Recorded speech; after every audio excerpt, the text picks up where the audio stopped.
it has been reported just a couple of places that something very, very bad is going on in Louisville, Kentucky. So Zach, you can put up my screen and actually keep it up while I scroll through a couple of tabs.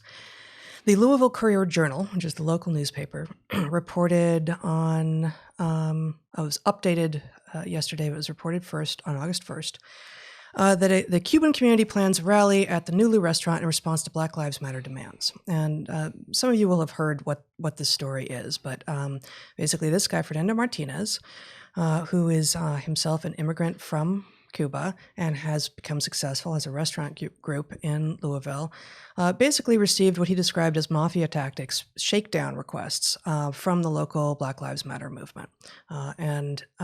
They were requiring things like X% of the purchases be made from Black-owned businesses and X% of the employees be Black to reflect the underlying demographics of Louisville. And this is sort of, as we have come to expect, at least the two of us and many people watching, from the we would like to think the fringe parts of the Black Lives Matter movement, but of course these sorts of things are described and to some degree celebrated on the official Black Lives Matter website. So once again, Black Lives Matter is not what it seems. Just because it's wrapped up in a bow with words that sound like words we all should and need to be able to get behind doesn't mean that it is what it claims to be. So the Courier-Journal reported this, and Fox picked it up and added a little bit of reporting, but mostly I think just picked up the story. So we've been looking at this story for a couple of days. Here's here's Martinez, the Cuban restaurant owner, with a statement. And rather than focus on, oh my God, here they go again, here goes Black Lives Matter again, I thought I'd just look. I was actually hopeful. So this morning at 11:30 a.m. our time, so just about an hour ago, I just went to 5 of the major media outlets and searched on Louisville, figuring that anything else might be too fringe, but I just searched on Louisville. So when I searched on Louisville, after this story has been in the news that we are seeing for 3 days, the New York Times, its last Louisville story is from 2 days before the Louisville paper first published this, and in which Louisville was declaring racism a public health crisis, so nothing there. WAPO, the Washington Post, sorry, my computer crashed just before airing, just 4 days before, is Louisville receiving an extension to respond to NCAA allegations, so nothing. There's something from longer ago about the Breonna Taylor protest, nothing there. CNN, again, nothing. We apparently have a polar bear dying at a zoo, which, it doesn't please me, but it has nothing to do with the actual news that is coming out of Louisville. Here we have MSNBC. Similarly, absolutely nothing about this story. And I went to Time Magazine as well, and again, nothing. So that's just, I figure you could do this for almost all of these stories, and this was simple because there was a city where there have been protests, there has been action, there has been reporting of late. Let's see if, as soon as the narrative switches, we get any play at all, and apparently the answer is no. So I want to take a little victory lap here for IDW style sense making, because the story clearly reflects a pattern, and I think actually some of the demands were even more onerous than the ones that you reported. Yeah, actually, I might be able to. Don't switch to my thing here, but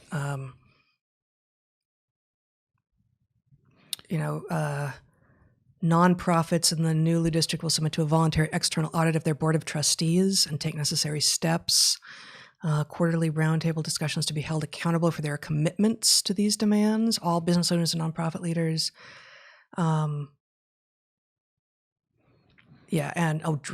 Dress code policies. The claim is dress code policies inherently discriminate against Black folks within the transgender community. You must eliminate dress code policies, and we will not waver while the Black community continues to be destroyed.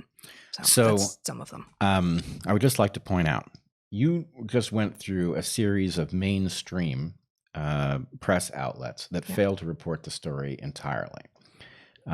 Earliest prediction of such a thing, I would say, is Eric's coining of the term intersectional shakedown, which goes back years. Yep. I have argued that... and of course his GIN, gated institutional narrative. Both of those things are resonant. Why do you not see this? Because the gate has closed and this narrative will not be breached by that inconvenient fact. I have said that this movement is interested in reparations 24 hours a day, 7 days a week, 365 days a year, at every context, in every scale, every interaction, right? Yep. This is beginning to be that. You have pointed to the proliferation of things like Black Lives Matter signs in store windows that you have called Don't Hurt Me displays. Yep. And I believe that Michael Tracy, who, to the point about bridging divides with people, Michael Tracy, who has tangled with various people in the IDW at various points, nonetheless put together a report, apparently, where he goes through, he was on the ground here in Portland, and he released some very dramatic video of him being attacked by Antifa members. But he apparently shows what you and I know from being downtown here in Portland, which is that there is, yes, the protests were concentrated around the federal buildings, but there's damage extensive, and there are many businesses that effectively plea not to be injured on the basis that they support Black Lives Matter. And so what this all does is, A, it makes it impossible to know how much organic support there actually is, because there's a whole hell of a lot of inorganic support that people recognize, that whether it's the question of their personal reputations being destroyed and their livelihoods being wiped out, or whether it's the businesses that they have built and their ability to continue to function in place. You know, we've seen years of this kind of nonsense where, you know, women were attacked for making burritos while not being Mexican. And so anyway, the point is... And this is all directly predicted by the Havel essay that I read from last time. Exactly. His greengrocer. His greengrocer who puts the sign in his window.